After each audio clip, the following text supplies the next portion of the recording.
Radio city originals. प्यार की परिभाषा अलग अलग होती है।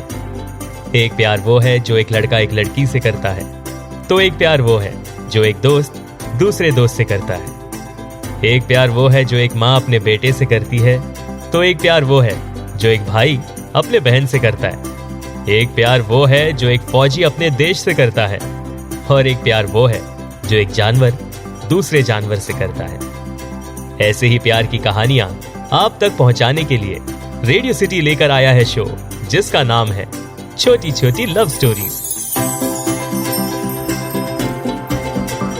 पापा की मुस्कान में बसा जहां मेरा, मम्मी के साथ बिताया हर लम्हा स्वर्ग सा, दोस्तों संग जिंदगी का है सफर हसीन सा, गर्लफ्रेंड की बातों में छुपा सुकून सा। ये है छोटी छोटी लव स्टोरी, ये है छोटी छोटी लव स्टोरी।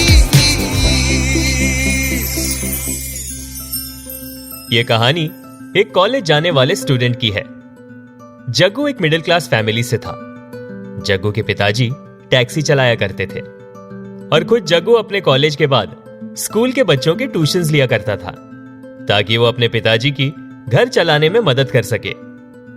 ये बात और थी कि जग्गू के पिताजी चाहते थे कि वो सिर्फ अपना पढ़ाई पर ध्यान दे, लेकिन जग्गू चाहता था कि वो अपने पिताजी की मदद करे। पढ़ाई के अलावा जग्गू को कविताएं लिखने का शौक था और ये शौक उसे अपने पिताजी की कविताओं को सुन के लगा था। वो अपने यार दोस्तों के बीच कविताएं सुनाया करता था। वो बहुत ही शाय था, लेकिन हाँ, जिनके साथ वह कंफर्टेबल हो जाता उनके साथ वह बहुत सी बातें और मस्ती किया करता था। एक बार जग्गू अपने दोस्तों के साथ एक कवि सम्मेलन में गया। ये एक ऐसा समारोह था जहां बड़े बड़े कवि समारोह में अपनी कविताएं सुनाने आ रहे थे और इसी समारोह के गेस्ट में बड़े बड़े नाम भी शामिल थे। और क्योंकि जग्गू को कविताएं लिखने और सुनने का शौक था, तो वो भी अपने दोस्तों के साथ वहां पहुंच गया। कविताएं अलग अलग प्रकार की होती है, जैसे श्रृंगार रस, वीर रस, हास्य रस और ऐसे कई और प्रकार के रस होते हैं। जग्गू को वीर रस की कविताएं ज्यादा पसंद आती थी।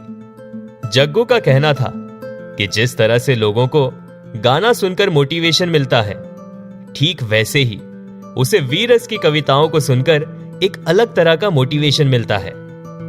वीर रस की कविताएं ब्रेवरी और हीरोइज्म को सेलिब्रेट करती है।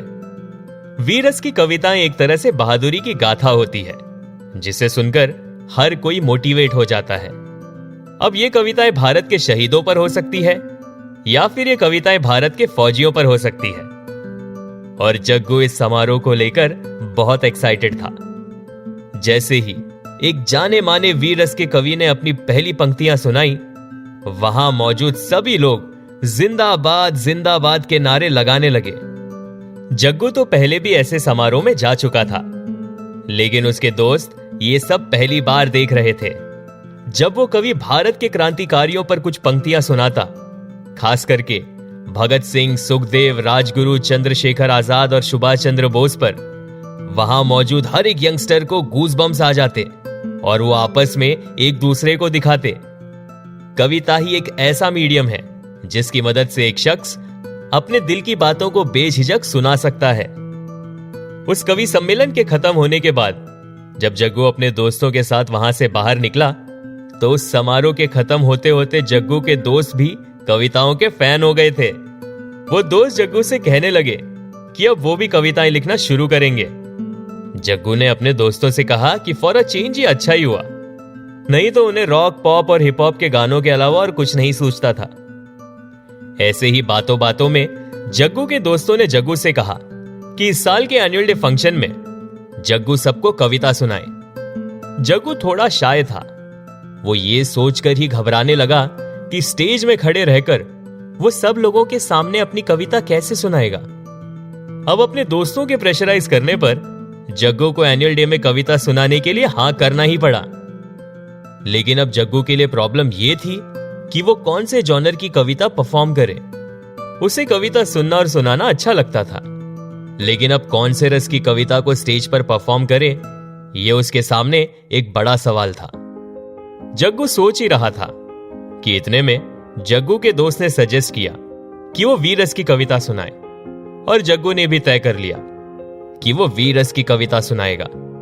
अब एनुअल डे शुरू होने के 1 घंटे पहले जग्गू को पता चला कि उस एनुअल डे में एज अ चीफ गेस्ट उन्हीं जाने माने वीर रस के कविता वाचक को बुलाया गया है जिनकी कविता सुनने वो उस कवि सम्मेलन में गया हुआ था।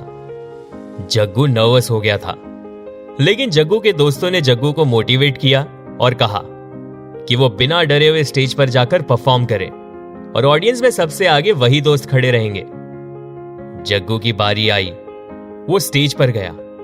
सारे टीचर्स और चीफ गेस्ट को ग्रीट करने के बाद जग्गू ने अपने वीर रस की कविता सुनाना शुरू किया, और जग्गू की पहली पंक्तियां सुनने के बाद ही टीचर्स और बच्चे वाह वाह करने लगे।